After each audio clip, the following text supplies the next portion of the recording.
The morning sun cast long shadows across the judging platform as I adjusted my navy blazer, trying to look as professional as possible. Being the youngest bird competition judge in Durham's history at 38 wasn't easy. The whispers never stopped. "Quinn Murphy, ready for the Northern Cardinal category?" Tom, my assistant, handed me the scoring sheets. I nodded, my blonde hair catching the autumn breeze. The competition grounds buzzed with excitement, but something felt empty. 7 years of judging prestigious bird shows, yet I couldn't shake this lingering loneliness. "Beautiful plumage on number 16, I noted, marking the score. The cardinal's red feathers reminded me of the sunset poetry I'd been reading lately. That's what pushed me to sign up for evening literature classes at Durham Community College, a desperate attempt to find meaning beyond bird calls and wingspans. The competition wrapped up earlier than expected. I rushed home, changed into casual clothes, and headed to my first literature class. The classroom smelled of coffee and old books, exactly what I needed after a day of bird shows. Professor Williams started discussing Emily Dickinson's nature poems. That's when I first noticed her, tall brunette, with striking green eyes that seemed to catch every detail. She sat 2 rows ahead, completely absorbed in the discussion. "Hope is the thing with feathers," Professor Williams read aloud. "Any thoughts?" "The bird metaphor represents resilience," the brunette spoke up. Her voice carried authority, yet held a gentle undertone, like the rare Kirtland's warbler I study, surviving against all odds. My heart skipped. A bird researcher? I couldn't help but join in. "The poem also suggests freedom," I added, our eyes meeting across the room. "Birds choose their path, much like human nature." She turned fully in her chair, those green eyes lighting up. "Exactly. The parallel between avian behavior and human emotions is fascinating." Her name tag read, Dr. Haley Foster. After class, we found ourselves walking to the parking lot together, discussing everything from migration patterns to modern poetry. The evening air felt electric. "I'm presenting research on rare species next week," Haley mentioned casually. "Would you be interested in attending?" "Absolutely," I replied too quickly, then tried to play it cool. "I mean, it could be relevant to my judging work." She smiled, knowing and warm. "Thursday, 7 p.m., Richardson Hall." As I drove home that night, Emily Dickinson's words echoed in my mind. Hope indeed had feathers, and somehow it had landed right in my evening literature class. Little did I know this was just the beginning of a story that would change everything. My career, my family's expectations, and most importantly, my heart. The stars twinkled above Durham's skyline as I finally pulled into my driveway, already counting the days until Thursday. Something told me life was about to become far more interesting than any bird competition I'd ever judged. Thursday came faster than expected. Haley's presentation on endangered warblers left me spellbound. Her passion radiated through every word, every gesture. We started meeting for coffee after class, sharing stories about our parallel worlds of bird research and competition judging. One rainy Sunday, my mother Margaret called. "Quinn, darling, I've arranged a special dinner tonight. Don't you dare skip this one." I sighed, knowing her matchmaking attempts all too well. "Mom, I'm swamped with competition paperwork." "Nonsense. I've been reading about these modern courtship services. The one I chose seems quite reputable." My stomach dropped. "What services?" "Just be here at 7, dear." Desperate to avoid another blind date, I called Haley. "Save me? Mom's up to her usual schemes." Her laugh warmed my ear. "Need moral support? Please. You're the only one who understands my bird-obsessed world." When we arrived at my parents' Victorian house, Mom opened the door and froze. Her eyes darted between us, then lit up with unexpected joy. "Oh, you must be the one. The profile didn't do you justice." Before I could correct her, she pulled Haley into a tight embrace.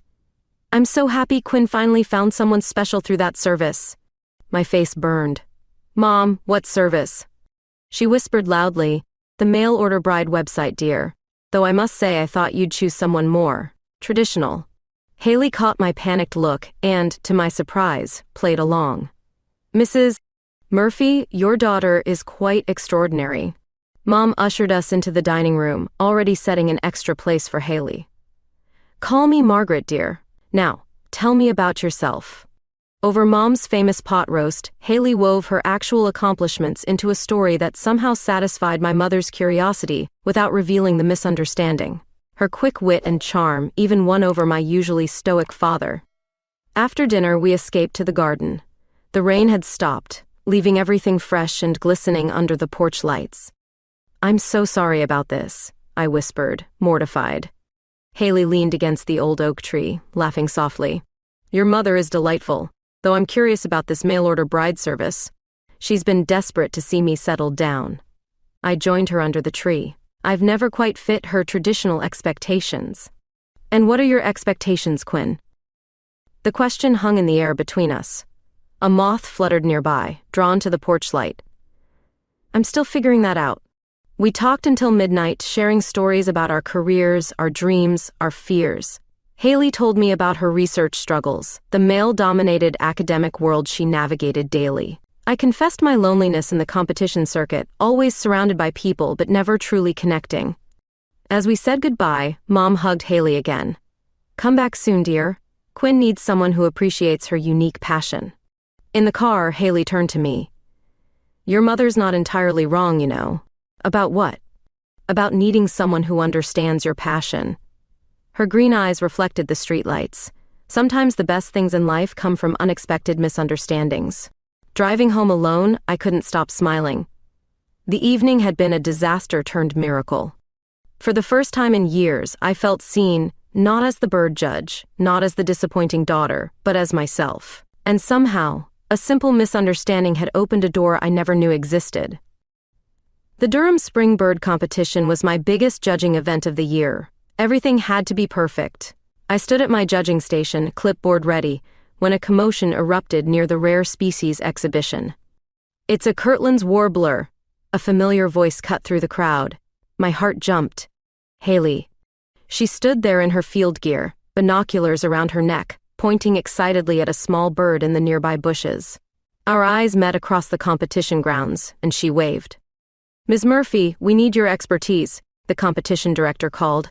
"Dr. Foster claims this is a protected species. We'll have to halt the competition." Suddenly, we were thrown together professionally. Haley pulled out her research documents while I examined the area. The rare warbler had nested right beside our competition grounds.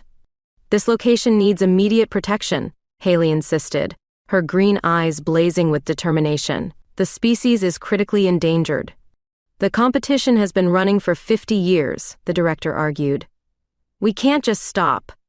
I found myself caught between my judging duties and the undeniable importance of Haley's discovery. "We could modify the competition area," I suggested. "Work around the nesting site." Hours turned into days of collaboration. Haley and I spent countless nights reviewing maps, redesigning competition zones, and monitoring the warbler. Each evening brought us closer. One night we stayed late at the grounds. The spring air was crisp, filled with cricket songs. Haley taught me the warbler's distinct call, her hand gentle on my arm as she guided my attention. "Listen," she whispered, her breath warm against my ear. "There it is." The bird's song pierced the darkness, hauntingly beautiful. We stood close, sharing binoculars, shoulders touching. The moment felt charged with something more than professional cooperation. "Quinn." Haley turned to face me, moonlight catching in her hair. "I've been thinking about that dinner at your mother's." My pulse quickened. "The mail-order bride fiasco?" "No, about what I said regarding understanding passion." She stepped closer. "I've never met anyone who sees the world quite like you do." The warbler's song grew louder, as if encouraging us. In that moment, surrounded by the sounds of nature we both loved, everything shifted. Haley's hand found mine in the darkness. I couldn't tell who moved first. Maybe we both did. But suddenly we were kissing, soft and tentative at first, then with growing certainty. The clipboard clattered, forgotten to the ground. When we finally pulled apart, the warbler had fallen silent. Haley touched her lips, smiling. "Well, that's one way to seal a conservation partnership. Is that what we're calling it?" I laughed, feeling lighter than I had in years. "We should probably keep this professional during the competition," she said, but her fingers were still intertwined with mine. "Absolutely professional," I agreed, pulling her in for another kiss. The next morning, the competition resumed with modified boundaries. Nobody questioned why the head judge and the visiting researcher kept exchanging glances across the grounds. The warbler's presence had changed everything: the competition, my career trajectory, and most importantly, my heart's direction. As I watched Haley setting up her research equipment, her face glowing with purpose, I realized something profound. Sometimes the rarest discoveries aren't the ones we're officially searching for. Sometimes they're the unexpected connections that fly into our lives, build a nest, and refuse to migrate away. The competition would end in a week, but something told me this was just the beginning of a much bigger adventure. One that would challenge everything I thought I knew about judging, about birds, and about love. The summer heat settled over Durham like a heavy blanket. My phone buzzed for the third time during breakfast. Mom again. Darling, I've invited the most charming gentleman for dinner tonight. His father owns that new development company. I glanced at Haley sleeping peacefully on my couch, her research papers scattered around her. We'd stayed up late discussing migration patterns. Mom, I'm busy with competition preparations. Quinn Murphy, you haven't been to a family dinner since that lovely mail-order bride disappeared. What happened there? If she only knew Haley hadn't disappeared at all. Mom, please. James will be here at 7. He's quite successful. Before I could protest further, Haley stirred. Morning, she mumbled, stretching. Family drama? I dropped onto the couch beside her. Mom's playing matchmaker again. Some developer's son. Ah, the eternal quest to find you a suitable husband. She pulled me closer, kissing my temple. Want me to come along? And explain how my mail-order bride mysteriously transformed into my girlfriend? The word slipped out before I could catch it. We hadn't officially labeled this thing between us yet, but Haley just smiled, running her fingers through my hair. I could come as your colleague, she suggested. Professional support during family obligations. That evening, Mom's face lit up when she saw Haley. Dr. Foster, what a lovely surprise. And James, this is Quinn's research associate. James was exactly as expected, polished, privileged, and utterly boring.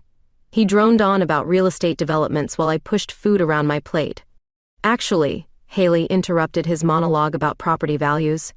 Those developments are threatening several critical bird habitats. Mom's smile tightened. Perhaps we could discuss something less controversial? Like Quinn's eternal singlehood? My sister chimed in unhelpfully. Under the table, Haley's hand found mine. Her touch anchored me, gave me strength. I'm not single, I said quietly. The table fell silent. I'm just not looking for what you want from me, Mom. Later that night, Haley suggested a spontaneous trip to the coast. You need a break from family expectations. The weekend at the bird sanctuary was exactly what I needed. We watched sandpipers dance along the shore, counted migrating pelicans, and forgot about everything else. Saturday night, we sat on the beach. The waves provided perfect cover for conversation. Your family means well, Haley said, drawing patterns in the sand. They want me to be someone I'm not. I watched the horizon, the perfect daughter with the perfect husband and perfect life. And what do you want? I turned to her, taking in her windswept hair and understanding eyes. This, watching birds, doing what I love, being with someone who gets it, gets me. She leaned in, kissing me softly. The ocean breeze carried the scent of salt and possibility. Then that's what matters, she whispered against my lips. Sunday evening came too soon. As we drove back to Durham, Haley's hand resting on my knee, I realized something.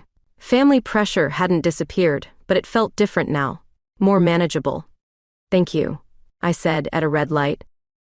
For what? For helping me navigate this, for being my sanctuary. She smiled that smile that still made my heart flutter. Birds of a feather, right? Back home, Mom called again. I let it go to voicemail, choosing instead to curl up with Haley on the couch, watching documentaries about rare birds. The path ahead wouldn't be easy. There would be more awkward dinners, more setups to dodge, more expectations to challenge, but for the first time, I wasn't facing it alone. Sometimes the family you choose understands you better than the family you're born into. As Haley dozed off against my shoulder, I realized that maybe, just maybe, this was the perfect life, just not the version my family had imagined for me. Autumn painted Durham's trees in brilliant colors when the first sign of trouble arrived. I was reviewing competition scores in my office when Haley burst in, face pale. "He's back," she said, dropping into the chair across from me. "Richard's trying to cut my funding." Richard Foster, Haley's ex-husband and senior board member at Durham University. I'd heard enough stories about him to feel my blood pressure rise. "What happened?" "He's claiming my research lacks academic merit." Her hands trembled slightly. "Says studying endangered warblers is a waste of university resources." I reached across the desk, taking her hand. "He can't do that. Your work is groundbreaking." "He's convincing the board to redirect funds to more practical research." She spat the words. "Development impact studies, coincidentally led by his new wife's department." The university board meeting was scheduled for the following week. Haley spent nights preparing her defense, while I called every contact I had in the ornithological community. The morning of the meeting, rain pounded against the windows of Richardson Hall. Richard stood at the podium, all expensive suit and calculated charm. "Dr. Foster's research, while interesting, lacks practical application," he said smoothly. "The university's resources could be better allocated." I watched Haley from my seat, saw her straighten her spine. She'd worn her field jacket instead of formal attire, a statement in itself. "The Kirtland's Warbler Project has identified 3 previously unknown breeding grounds," she began. "Our research directly impacts conservation policy. Sentimental attachment to birds hardly justifies the budget," Richard interrupted. Something snapped inside me. I stood up, ignoring protocol. "If I may address the board?" The chairman nodded, surprised. "Ms. Murphy, you're not university staff." "No, but I am the head judge of the North American Bird Competition Circuit." I moved to the front. "Dr. Foster's research has revolutionized how we understand avian behavior. Her work has been cited in international conservation laws." Richard's smile turned cold. "And your relationship with Dr. Foster has nothing to do with this endorsement?" The room went silent.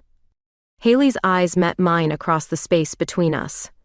"My professional reputation speaks for itself," I said firmly, "just as Dr. Foster's research does. Or are you suggesting the entire ornithological community is biased?" I presented letters from leading researchers, conservation impact reports, and economic benefits of species preservation. By the time I finished, Richard's smirk had vanished. The board voted to maintain Haley's funding. As people filed out, the rain finally stopped. We found ourselves in the empty parking lot, emotions running high. Haley pulled me close, not caring who might see. "That was incredible," she whispered, then kissed me with an intensity that made me forget where we were. The kiss tasted of victory and something deeper, a shared understanding that we'd crossed a line. No more hiding. Later, in the soft glow of my apartment, Haley traced patterns on my arm. "Richard always said my work was just a hobby. He never understood your passion." "No," she smiled, "but you do." Thunder rolled in the distance as we lay there, talking about the future, about research possibilities, about competition seasons, about being true to ourselves. "I was afraid," Haley admitted. "Not of losing the funding, but of him using our relationship against me." I pulled her closer. "Some things are worth fighting for." Outside, the storm cleared, leaving behind that peculiar fresh scent that follows rain. Like nature itself had washed away the past's shadows. "You know," Haley mused, "birds don't care about academic politics or ex-husbands. Or what anyone thinks about who they choose to love," I added. She smiled against my shoulder. "Exactly." That night marked a turning point. We'd faced our first real challenge together and emerged stronger. Like the rare birds we studied, we'd found our own way to soar above the storms. The envelope arrived on a crisp October morning. No return address, just a typed letter questioning my objectivity as head judge. According to the anonymous writer, my personal relationships were influencing competition scores. "This is ridiculous," Haley said, reading over my shoulder. "Your judging record is impeccable." But the seed of doubt had been planted. At the next competition, I felt eyes following my every move. Each score I gave was scrutinized. Every interaction with Haley analyzed. The whispers grew louder when I awarded top marks to a rare warbler exhibition. The fact that it genuinely deserved the score didn't matter. Someone had decided I was compromised. "The committee's calling an emergency meeting," Tom informed me one evening. Someone filed a formal complaint. Haley was in her research lab when I told her. She immediately set aside her work. This has Richard written all over it. We don't know that. Quinn, he's friends with half the competition circuit. Who else would care enough to try to discredit you? She was right. The timing was too perfect, right after the funding battle. But proving it would be another matter entirely. The investigation committee convened the following week. I sat before them, defending years of careful judging. Ms. Murphy, can you explain these scoring patterns? The chairman pushed forward a stack of papers. Each score reflects standardized criteria, I began, but was cut off. And your relationship with Dr. Foster has no bearing on your decisions? Before I could respond, the door burst open. Haley strode in, carrying a laptop. I can answer that, she announced. Because I've spent the last week tracking down the source of these allegations. She pulled up emails, timestamps, financial records, a trail leading straight back to Richard and his new wife's consulting firm. They're investing in commercial bird breeding, Haley explained. Quinn's emphasis on natural breeding and conservation threatens their business model. The committee members exchanged glances as Haley presented more evidence. Records of meetings between Richard and competition sponsors. Drafted proposals for changing judging criteria to favor commercial breeders. This isn't about personal relationships, Haley concluded. It's about money. I watched her standing there, fierce and brilliant, fighting not just for me but for everything we believed in. The integrity of the competition, the importance of conservation, the right to be both professional and personal. The committee cleared my name within hours. Outside the hearing room, Haley pulled me into a quiet corner. Nobody messes with my bird judge, she whispered, then kissed me soundly. That evening, we celebrated at our favorite spot near the sanctuary. The autumn sunset painted the sky in colors that reminded me of rare feathers. How did you figure it all out? I asked, still amazed. I'm a researcher, remember? She smiled. Besides, I learned to follow paper trails during my divorce. Richard never was good at covering his tracks. Thank you, I said softly. For believing in me. Always.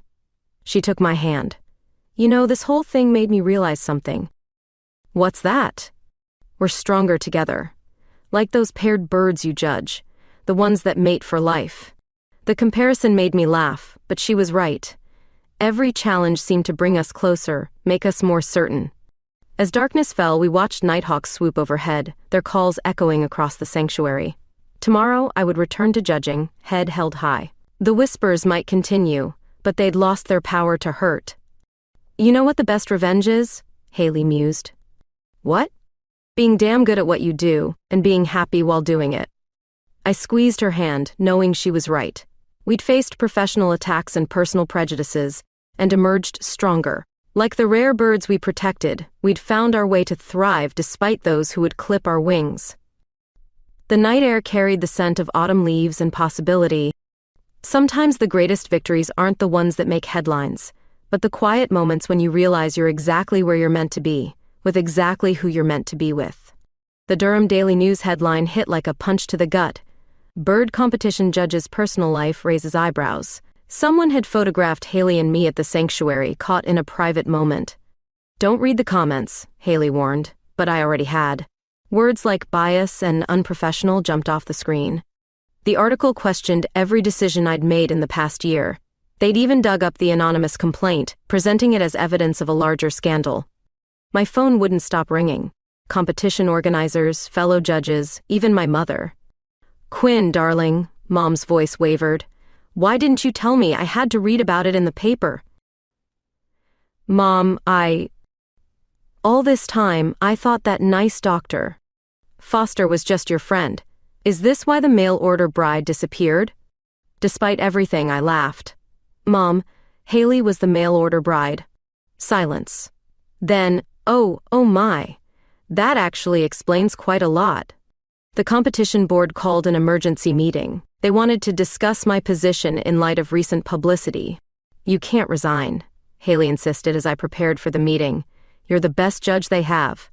The competition's reputation is strengthened by having someone who actually understands both the science and the art of bird breeding. The boardroom felt colder than usual. Faces that had smiled at me for years now wore masks of concern. Ms. Murphy, the chairman began. This publicity puts us in a difficult position. I straightened my spine. My personal life has never affected my professional judgment. The public perception is based on prejudice, not facts. A new voice rang out. Haley stood in the doorway, but she wasn't alone. Behind her stood representatives from major conservation organizations, respected researchers, and even some competitors. Dr. Foster, the chairman frowned. This is a closed meeting. Then you'll want to close the door before we present evidence of systematic discrimination in competition judging. For the next hour, Haley and her colleagues presented research showing how my judging had actually improved competition standards, statistics, peer reviews, conservation impact reports. Furthermore, she concluded, if you remove Judge Murphy based on her personal life rather than her professional performance, you'll face discrimination lawsuits from every organization represented here. The room erupted in discussion. Through it all, Haley stood firm, her green eyes blazing with determination. The board voted to keep me on, with a public statement supporting my professional record. Outside, rain fell softly on Durham's streets. Haley pulled me under her umbrella. That was quite an army you assembled, I said, still amazed. The bird-watching community sticks together. She smiled. Besides, I had a feeling we'd need allies. We ended up at the town hall, where a community meeting was discussing the newspaper article. This time, we walked in together, heads high. I took the podium, heart pounding. My name is Quinn Murphy. You've read about me, but you don't know me. The room fell silent as I spoke about integrity, about passion for conservation, about judging birds rather than people. My personal life and my professional expertise are not mutually exclusive, I concluded. They both make me better at what I do. Afterward, people approached us, not with judgment, but with questions about birds, about conservation, about the next competition. That evening, exhausted but relieved, we sat in our favorite coffee shop. The newspaper lay forgotten on a nearby table. You know, Haley mused, sometimes the best way to handle publicity is to just be exactly who you are. I watched her stir her tea, this brilliant woman who'd helped me find my voice. And who am I? A dedicated judge, a conservation advocate, and, she leaned in close, my favorite bird nerd. The coffee shop window framed the sunset over Durham's skyline. Tomorrow there would be more headlines, more challenges. But tonight, we'd won something more valuable than approval. We'd claimed our right to be ourselves, publicly and proudly. You're bird nerd, huh? I smiled, taking her hand across the table. Let them take pictures. Let them write their stories. Some things were worth being seen. The morning started with Haley's frantic call. They're planning to develop the warbler habitat. I rushed to her research site, finding her staring at newly posted construction notices. The sanctuary where we'd shared our first kiss would become luxury condominiums. Richard's development company, she said grimly. They're calling it Paradise Views. The irony wasn't lost on me. Paradise for whom? Certainly not for the endangered species we'd spent months protecting. There must be something we can do, I said, watching a warbler flit between branches. Our warbler, the one that had brought us together. Haley spread out maps across her field station table. The development will cut straight through 3 critical nesting areas. We spent days gathering data, building a case. Haley's research proved the habitat's significance, while my competition connections provided unexpected support. The bird breeding community will back us, I assured her. These warblers are part of our heritage. But at the city council meeting, we faced an uphill battle. Richard stood at the podium, all polished charm. Progress requires sacrifice, he argued. These developments will bring jobs, revenue. I watched Haley's knuckles whiten as she gripped her research papers. When her turn came to speak, she transformed from my gentle researcher into a fierce defender of her life's work. These warblers aren't just birds, she began. They're indicators of our ecosystem's health. Their presence tells us this land is special, irreplaceable. The council seemed unmoved until I stepped up. As head judge of the North American Bird Competition Circuit, I can confirm these grounds are nationally significant. I presented letters from international conservation groups, tourism statistics from birdwatching events, economic impact studies. Durham isn't just another city, I continued. We're a destination for nature enthusiasts worldwide. These developers are selling paradise by destroying what makes it paradise. The debate stretched into weeks. Richard's team presented revised plans, trying to squeeze the development around the habitat. It's not enough, Haley insisted during late-night strategy sessions. The birds need buffer zones, continuous canopy. We rallied local support, organized community meetings. Children from nearby schools drew pictures of the warblers. Bird watchers shared stories of discoveries made in the sanctuary. The turning point came unexpectedly. During a crucial council session, a warbler landed on the window sill, as if nature itself demanded to be heard. Even they're speaking up now, I quipped, earning surprised laughs from the council members. The final vote came down to a single council member. When she voted to protect the habitat, Haley burst into tears. Outside City Hall, celebration erupted. Birdwatchers, conservationists, and community members cheered. Someone released a dozen paper birds into the air. Haley pulled me close, kissing me right there on the steps. Cameras flashed. Tomorrow's news would have new pictures of the bird judge and the researcher, but this time we didn't care. We did it, she whispered against my lips. That evening, we walked through the saved sanctuary. The warblers sang overhead, oblivious to how close they'd come to losing their home. You know what this means? Haley said, squeezing my hand. What? We'll have to keep coming back here. Make sure they're protected. I pulled her close. I can think of worse ways to spend forever. The sanctuary had become more than a habitat. It was our beginning, our battlefield, and now our victory. Like the warblers we'd fought to protect, we'd defended our right to exist in our natural habitat, together. As dusk settled over Durham, we sat on our favorite bench, listening to the evening chorus of birds. Sometimes the biggest victories come from protecting the smallest things: a rare bird, a piece of land, a love that refuses to be developed away. Paradise views, Haley mused. They got the name right at least. I looked at her, silhouetted against the sunset. They certainly did. Thanksgiving loomed like a storm cloud on the horizon. Mom had been calling daily, insisting I bring that lovely Dr. Foster to dinner. They should know, Haley said one evening, watching me dodge another call. You're not ashamed, are you? Never. I kissed her temple. I'm just tired of disappointing them. Quinn Murphy, you've never disappointed anyone in your life. But my hands shook as I dialed Mom's number. About Thanksgiving, I'm bringing Haley as my girlfriend. Silence stretched across the line. Then, oh, well, I'll set an extra place. The drive to my parents' house felt longer than usual. Haley hummed along to the radio, her hands steady on my knee. We can still turn back, I joked weakly. Not a chance, bird judge. Mom opened the door before we could knock. Her eyes darted between us, lingering on our clasped hands. Happy Thanksgiving, Haley offered, holding out a bottle of wine. Dad sat in his usual armchair, newspaper creating a barrier between him and reality. My sister Sarah lounged on the couch, trying to hide her curious glances. So, Mom broke the awkward silence. How long has this been? Official? Remember that mail-order bride mix-up? I took a deep breath. It wasn't exactly a mix-up. Sarah choked on her wine. Wait, what?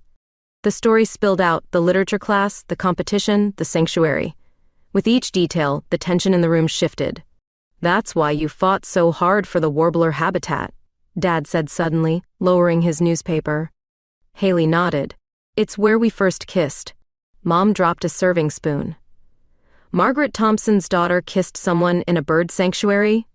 Actually, I smiled, finding courage in Haley's presence. I've done more than that. I've fallen in love.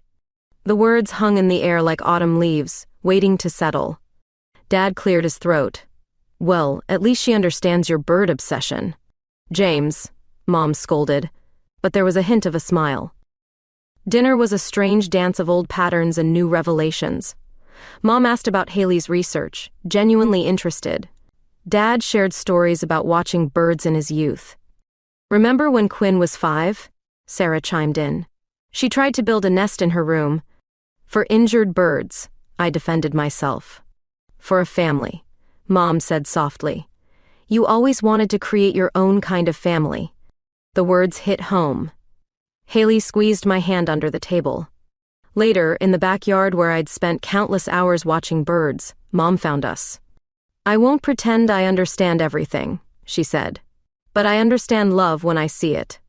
She hugged us both, whispering, "Welcome to the family, properly this time." The stars emerged as we drove home, Durham's lights twinkling below. That wasn't so bad, Haley mused. They're trying. I felt lighter somehow. That's more than I hoped for. Your dad asked for my warbler research papers. Mom invited us for Christmas.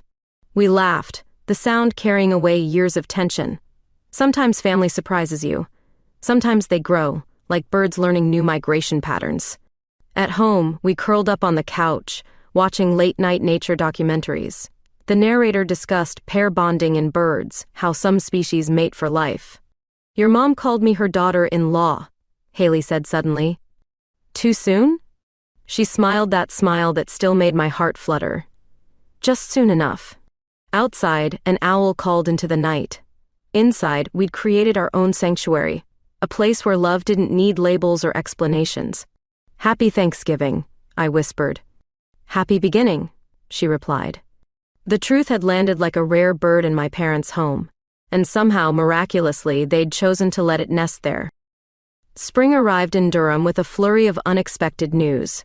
I was reviewing competition schedules when Haley burst into my office, waving a letter. I got it, her green eyes sparkled. The National Geographic grant. The prestigious research funding would support her warbler conservation project for 3 years. Years of dedication had finally paid off. They specifically mentioned our habitat preservation campaign, she said, breathless with excitement. The publicity actually helped. Before I could respond, my phone rang. The competition board chairman's name flashed on screen. Quinn, he said warmly, congratulations are in order. The board has unanimously voted to promote you to head judge of the Eastern Seaboard Circuit. 2 pieces of life-changing news in one day. The universe, it seemed, had a sense of timing. The Durham Natural Science Museum offered to host a joint celebration. The event drew everyone from academic colleagues to competition breeders, conservation activists to city officials. Quite a crowd, Haley whispered as we entered. She wore her field jacket over a dress, perfectly balancing professional and personal. The museum's main hall had been transformed. Display cases showcased rare bird specimens alongside photographs from our habitat preservation campaign. Dr. James Price, the university dean, took the podium first. Dr. Foster's research represents the finest tradition of combining scientific rigor with practical conservation. Applause filled the hall. I watched Haley accept her award, proud tears threatening to fall. Then the competition chairman rose to speak. In her years of service, Quinn Murphy has elevated our standards through unwavering integrity and expertise. As I accepted my new position, I caught sight of my parents in the crowd. Mom was actually beaming. The formal ceremony gave way to dancing. The museum's sound system played soft jazz while couples swayed beneath suspended bird displays. May I have this dance? Haley extended her hand, green eyes twinkling. We moved together under the watchful glass eyes of preserved eagles and owls. The irony wasn't lost on us. Remember our first bird-watching session? She murmured. When you claimed that warbler was rare just to spend more time with me? It was rare, she laughed. The fact that I wanted to spend time with you was just a bonus. The music shifted to something slower. Other couples joined the dance floor, including, surprisingly, my parents. Your mom's watching us, Haley noted. She's probably planning our wedding. Already did that, Mom called as she and Dad danced past, making us both laugh. Later, we escaped to the museum's rooftop garden. Durham's lights sparkled below while stars twinkled above. So, Haley said, Eastern Seaboard Circuit? 3 years of warbler research? We're going to be busy. I pulled her close. Together, though. Always together. The night air carried the first hints of summer. Somewhere in the distance, a nighthawk called. You know what this means? I gestured at our awards, our new positions. What? We've proven them all wrong. Personal and professional happiness aren't mutually exclusive. She kissed me under the stars, tasting of champagne and possibility. Back inside, the celebration continued. Colleagues raised toasts, friends shared stories. Even Richard, lurking at the edges, couldn't dampen our joy.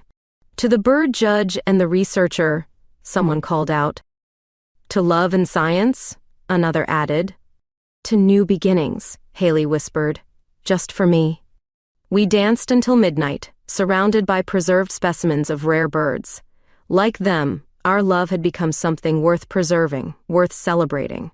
As the last guests departed, we lingered in the museum hall.